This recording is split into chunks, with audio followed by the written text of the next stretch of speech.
नमस्कार, मी विलास वडे. न्यूज 18 लोकमतच्या मुलुक महाराष्ट्र या बुलेटिनमध्ये आपल्या सगळ्यांचं स्वागत. बुलेटिनच्या सुरुवातीला बातमी पंतप्रधान नरेंद्र मोदी आणि 30 राज्यातल्या विविध मुख्यमंत्र्यांशी झालेल्या कोरोनाबाबतच्या आजच्या मंथनाची. पंतप्रधान नरेंद्र मोदींनी विविध राज्यातल्या मुख्यमंत्र्यांशी संवाद साधत त्या राज्यातल्या कोरोनाच्या परिस्थितीचा आज आढावा घेतला. महाराष्ट्राचे मुख्यमंत्री उद्धव ठाकरे हे प्रकृती अस्वास्थ्यामुळे या बैठकीला हजर नव्हते. मात्र आरोग्यमंत्री राजेश टोपे यांनी व्हिडिओ कॉन्फरन्सिंगला हजेरी लावली आणि राज्याचं प्रतिनिधित्व केलं. यावेळी पंतप्रधानांनी काही महत्त्वाच्या सूचना केल्या, तर राज्याला आवश्यक ते लसींचे डोस पुरवण्याबाबत सुद्धा त्यांनी भाष्य केलंय. राज्यानं रुग्णांचं ट्रेसिंग आणि टेस्टिंग वाढवावं अशा सूचना सुद्धा पंतप्रधानांनी सर्व राज्यांना दिलेल्या आहेत.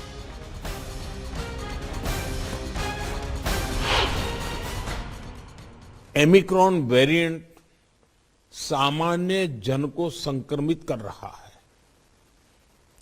अमेरिका जैसे देश में एक दिन में 14 लाख तक नए केसेस सामने आए हैं। भारत में हमारे वैज्ञानिक और हेल्थ एक्सपर्ट्स हर स्थिति और आंकड़ों का लगातार अध्ययन कर रहे हैं। ये बात साफ है, हमें सतर्क रहना है, सावधान रहना है, लेकिन पैनिक की स्थिति न आए इसका भी हमें ध्यान रखना ही होगा। साथियों, दुनिया के अधिकतर एक्सपर्ट्स का कहना है कि वेरिएंट चाहे कोई भी हो, कोरोना से लड़ने का सबसे कारगर हथियार वैक्सीन ही है। भारत में बनी वैक्सीन तो दुनिया भर में अपनी श्रेष्ठता सिद्ध कर रही है।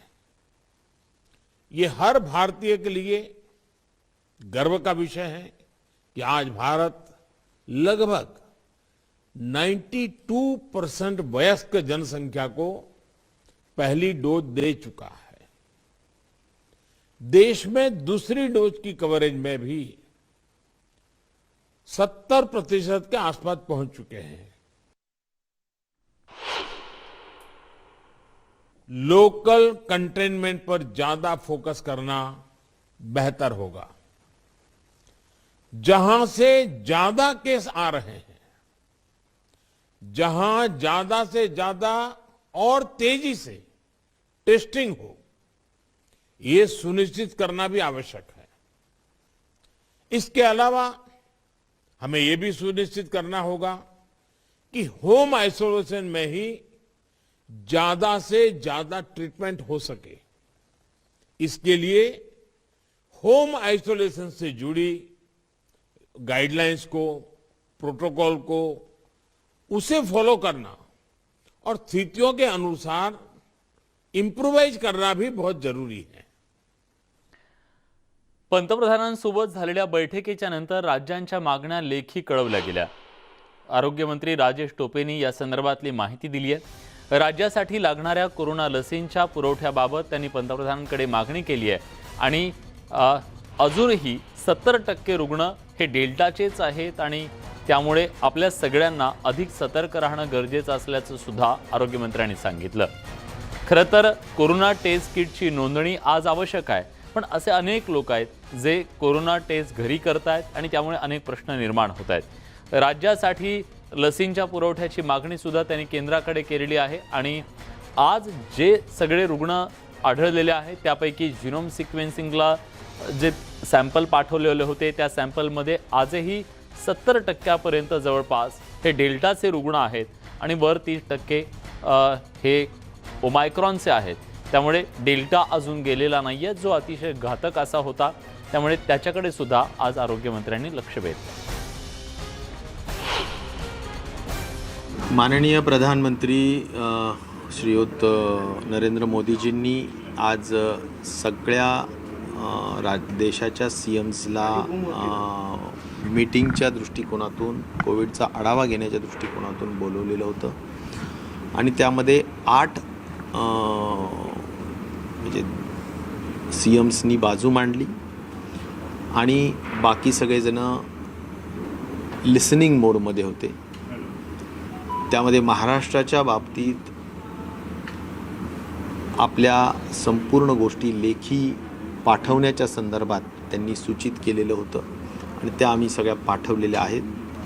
आणि त्यामध्ये जे काही प्रामुख्याने आम्ही बाजू आपल्या राज्याची सांगितलेली आहे त्यामध्ये नंबर 1 वॅक्सिनेशनच्या संदर्भात जो सगळ्यात महत्त्वाचा सध्याचा आपल्याजवळ असलेला एकमेव उपाय आहे या संपूर्ण प्रचंड वाढत असलेल्या संख्येच्या कंट्रोल करण्यासाठी. तर वॅक्सिनेशनच्या बाबतीत जे काही राष्ट्रीय वॅक्सिनेशनचा प्रोग्राम लसीकरणाचा सुरू आहे त्यामध्ये आपण कोवॅक्सिन 40 लाख डोसेस आपल्याला लगेच उपलब्ध करून द्यावं, 50 लाख कोविशिल्ड उपलब्ध करून द्यावं. त्याचं कारण असं आहे की 15 ते 18 वयोगट आणि 60+ साठी जे प्रिकॉशन डोस देण्याचा जो निर्णय झालेला आहे, आपले जे हेल्थ वर्कर्स, फ्रंटलाईन वर्कर्स यांना जे वॅक्सिन प्रिकॉशनरी डोसचा द्यायचा आहे या सगळ्यांसाठी कोवॅक्सिन प्रामुख्याने कमी पडत आहे आणि तशी मागणी सगळ्या कलेक्टर्सकडून येत आहे. ती मागणी आम्ही त्या ठिकाणी केली. मुंबई बँकेमध्ये शिवसेना राष्ट्रवादीच्या हाती आता सत्ता आलेली आहे. त्यामुळे उपाध्यक्षपदी भाजपचे विठ्ठल भोसले हे विजयी झालेत. पण 1 वर्षासाठी अध्यक्षपद हे शिवसेनेकडे जाणार हे आता जवळपास स्पष्ट झालेलं आहे. अत्यंत चुरशीच्या झालेल्या या संपूर्ण बँकेच्या निवडणुकीमध्ये आज जेव्हा अध्यक्ष आणि उपाध्यक्ष पदासाठीची निवडणूक झाली तेव्हा 11 विरुद्ध 9 मतांनी राष्ट्रवादी काँग्रेसच्या उमेदवाराचा विजय झालेला आहे आणि भाजपचे उमेदवार प्रसाद लाड यांचा पराभव झालाय. मुंबई बँक निवडणुकीमध्ये भाजपला हा मोठा धक्का मानला जातोय. मुंबई बँकेच्या उपाध्यक्षपदी भाजपच्या विठ्ठल भोसलेंची निवड झाली आहे ही त्यातल्या त्यात दिलासादायक बाब भाजपसाठी. कारण शेवटच्या लढतीमध्ये ईश्वर चिठ्ठी काढल्यानंतर त्यांची निवड करण्यात आली. आणखी एक महत्त्वाची बाब म्हणजे मुंबई बँकेचं अध्यक्षपद हे 1 वर्षानंतर आता शिवसेनेकडे जाणार आहे. त्यामुळे राष्ट्रवादी काँग्रेस आणि शिवसेनेची जी आघाडी मुंबई बँकेच्या निवडणुकीमध्ये झाली ती आघाडी अखेर त्यांना फायद्याची ठरली आणि भाजपची जी सत्ता होती मुंबई बँकेमधली ते सत्ता उलथवून टाकण्यामध्ये शिवसेना आणि राष्ट्रवादी काँग्रेसला यश आलंय. मुंबई बँक निवडणुकीतले मुख्य रणनीतिकार कोण होते, कुणाच्या रणनीतीनं हे सगळं शक्य झालेलं आहे. अजित पवार उपमुख्यमंत्री आणि राज्याचे अर्थमंत्री यांनी संपूर्ण ताकद लावली.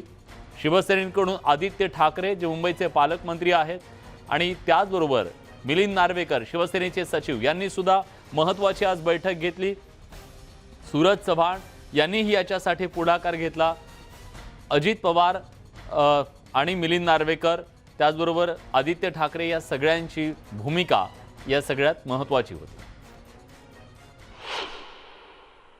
सर्व मान्यवर आणि माझे बँकेचे सर्व सहकारी, आमच्या ग्रुपचे सर्व शिवाजीराव नलावडे साहेब, आमचे लोकप्रिय आमदार, आमचे मित्र सुनील भाऊ राऊत, आमचे मित्र माजी अध्यक्ष नंदकुमार काटकर, या सर्वांचं श्रेय या ठिकाणी मला लाभलं आणि त्यामुळे मी आज बँकेची धुरा हातात घेण्यास यशस्वी झालेलो आहे.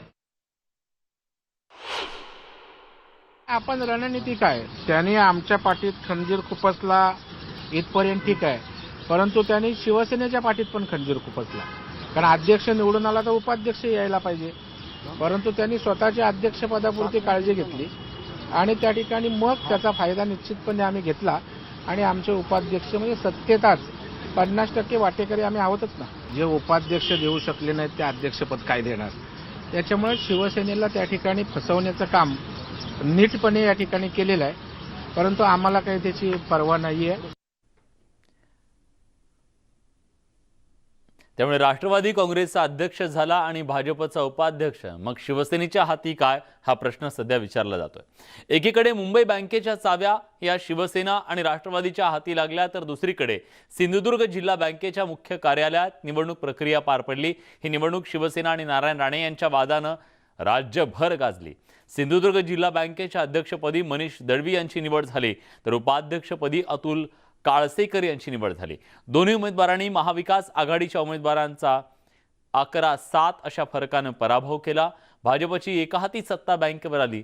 केंद्रीय मंत्री नारायण राणेंनी अध्यक्ष उपाध्यक्ष पदाची निवडणूक जिंकणाऱ्या मनीष दळवी आणि अतुल काळसेकर यांचं अभिनंदन केलं. यावेळी राणेंनी अक्कल शिकवणाऱ्यांना चांगली अद्दल घडवल्याचा अजित पवारांना टोला लगावला. मोठी लोक आली, फार काय बोलली, अक्कल सांगायला इथे आली होती. आज अकलेचे धडे त्यांना मिळाले असते आणि म्हणून आपल्याला हे जिल्हा बँकेचा कारभार सिंधुदुर्ग जिल्ह्यातील गोर गरीब शेतकरी मजूर कामगार यांच्यासाठी हा करायचा आहे. आपले दोन्ही चेअरमन डेप्युटी चेअरमन प्रामाणिकपणे काम करतील हा माझा विश्वास आहे. एक अपशगुन मात्र एका व्यक्तीचा झाला की त्याला आता आपण पळून लावलं. हा अपशगुन आहे आपल्या याच्यामध्ये. गद्दार निघाला आणि म्हणून त्याची आता लपाछपी चालू आहे. जिल्ह्यात उघड मानेने फिरू शकत नाही आणि केवढी खोटं बोलणं आणि मीडियावाले दाखवत होते. आपल्याच माणसाची बदनामी करायला मदत करत होते की म्हणजे पैसे बुडवले, हे खाले, 1 रुपयाचा आणि माझा जिल्हा बँक संबंध नाही. शैक्षणिक संस्थेसाठी कर्ज काढलंय. वर्षाला 7 ते 8 कोटी मी व्याज भरतो. तिथे कर्ज काढले, 1 रुपया संबंध नाही. भाजपचे आमदार नितेश राणे गेल्या काही दिवसांपासून अज्ञातवासात होते. ते कुठे आहेत हे कुणाला माहीत नव्हतं, पण आज ते सिंधुदुर्ग बँकेत अवतरले. यावेळी त्यांनी सिंधुदुर्ग जिल्हा बँक अध्यक्ष उपाध्यक्षांचं अभिनंदन केलं. सिंधुदुर्ग जिल्हा बँकेच्या निवडणुकीच्या दरम्यान भाजप आणि महाविकास आघाडी यांच्यात टोकाचा संघर्ष पाहायला मिळाला. या दरम्यान शिवसेनेचे कार्यकर्ते संतोष परब यांच्यावर हल्ला झाला. या हल्ल्या प्रकरणात नितेश राणेंचं नाव समोर आलं. दुसरीकडे नितेश राणे यांनी व्हिडिओ जारी करत आपल्या या प्रकरणात नाव गोवण्यात आल्याचा दावा केला. तेव्हापासून नितेश राणे अज्ञातवासात गेले. दरम्यान इकडे नितेश राणेंच्या जामीन अर्जावरची सुनावणी पुढे ढकलण्यात आली आहे. सोमवारी यावर मुंबई उच्च न्यायालयात सुनावणी होणार आहे. त्याचा फैसला येणार आहे. अटकपूर्व जामीन अर्जावर दिलासा मिळणार का, याकडे सगळ्यांचं लक्ष लागलंय. दरम्यान नितेश राणे यांच्यावरच्या कारवाईमागे कोणताही राजकीय हेतू नसल्याचा युक्तिवाद आज करण्यात आला. योजना करून हल्ला करण्यात आल्याची माहिती सरकारी वकिलांनी दिली. दोन्ही बाजूंनी जोरदार असा युक्तिवाद करण्यात आला. नितेश राणेंविरोधात सबळ पुरावे असल्याचं आज कोर्टाला सरकारी वकिलांनी सांगितलं. पण दुसऱ्या बाजूला नितेश राणे या वकिलांनी सुद्धा आपली बाजू मांडत हे राजकीय षडयंत्र असल्याचा आरोप केला.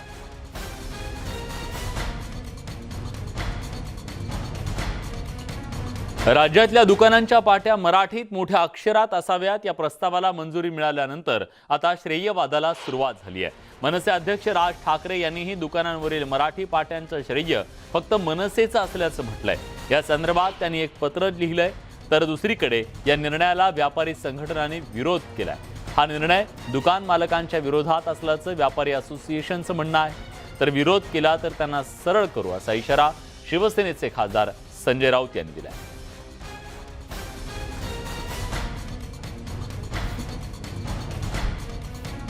या संपूर्ण निर्णयाच्या बद्दल विविध राजकीय नेत्यांनी नेमक्या काय काय प्रतिक्रिया दिल्यात जाणून घेऊयात.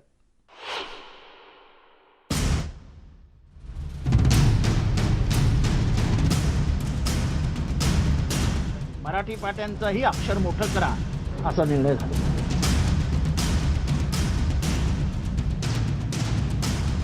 प्रत्येक राज्याचा त्या तामिळ असेल, बिहार असेल, उत्तर प्रदेश असेल, बंगाल असेल, पंजाब असेल, महाराष्ट्र असेल, कर्नाटक असेल, हा त्या राज्याचा अधिकार आहे, त्या भाषेचा अधिकार आहे. त्याच्यामुळे विरोध कसला करताय तुम्ही? तुम्हाला मुंबईत राहायचं आहे, महाराष्ट्रात राहायचं आहे, विसरू नका. तुम्हाला इथे व्यापार करायचा आहे, धंदा करायचा आहे. हा काय व्यक्तिगत किंवा राजकीय भांडण नाही आहे कोणाचं. करणार नाही म्हणजे काय.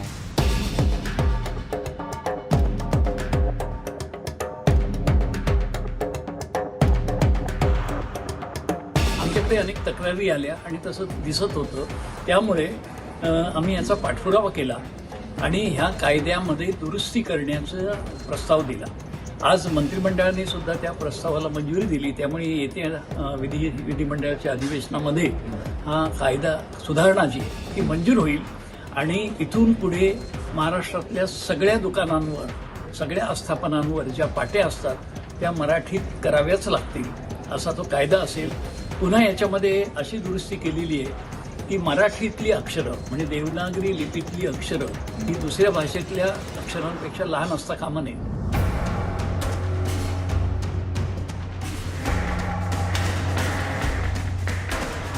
कल मंत्रिमंडल ने निर्णय लेकर सभी लोगों को स्थापना दुकान मराठी साइन बोर्ड लगाना कंपलसरी किया है. साथ ही साथ में वो अन्य भाषाओं में भी अपना साइन बोर्ड लगा सकते हैं. कुछ लोगों को कंपलसरी और कुछ लोगों को छूट, ये ठीक नहीं था, इसलिए ये निर्णय सरकार ने लिया है.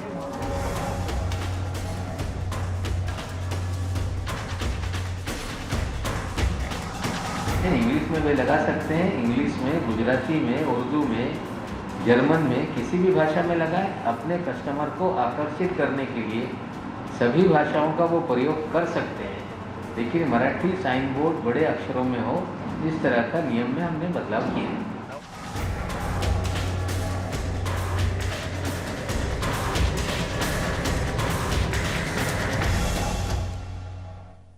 कामगार संख्या 10 पेक्षा कमी किंवा अधिक असलेल्या सर्व आस्थापनं किंवा दुकानांसाठी देवनागरी लिपीत मराठी भाषेमध्ये नामफलक प्रदर्शित करणं बंधनकारक करण्यात आलंय. दरम्यान व्यापारी संघटनांनी या निर्णयाला विरोध केलाय. हा निर्णय दुकान मालकांच्या विरोधात असल्याचं व्यापारी असोसिएशनच्या वीरेन शहा यांनी म्हटलंय. मराठी साइन बोर्ड हम रखते हैं. मराठी लैंग्वेज का हम महाराष्ट्र में रहते उसका रिस्पेक्ट करते हैं. लेकिन उसके साथ साथ में अगर दूसरी कोई लैंग्वेज में, अंग्रेजी में हो और अंग्रेजी में बड़ा हो तो वो हमें रखने का हमारा अधिकार है. तो उसी के ऊपर बॉम्बे हाई कोर्ट ने स्टे ऑर्डर दिया गया था. हम मुंबई में रहते हैं. मुंबई कॉस्मोपॉलिटन सिटी है. यहाँ पे हर एक किस्म के लोग आते हैं और ऐसे टाइम में जहाँ पेंडेमिक का दौरान में दुकानदारों को काफी सारे नुकसान हुआ है. 2 साल तक उनको रेंट नहीं भर पाए, लोगों को पगार नहीं दे पाए. ऐसे समय में इस प्रकार का असेंबली में बिल लाना तो ये दुकानदारों के अगेंस्ट में हो जाएगा. तो सरकार से हमारा गुजारिश है कि दुकानदारों को ये वोट बैंक पॉलिटिक्स से दूर रखा जाए. राज्य सरकारच्या निर्णयाचं औरंगाबाद जिल्हा व्यापारी संघानं मात्र स्वागत केलंय. औरंगाबाद ही पर्यटनाची राजधानी असल्यानं विदेशी पर्यटक इथे येत असल्यानं मराठीसोबत इंग्रजी ठळक पाटी लावायला हवी असं मत जिल्हा व्यापारी संघटनेनं व्यक्त केलंय.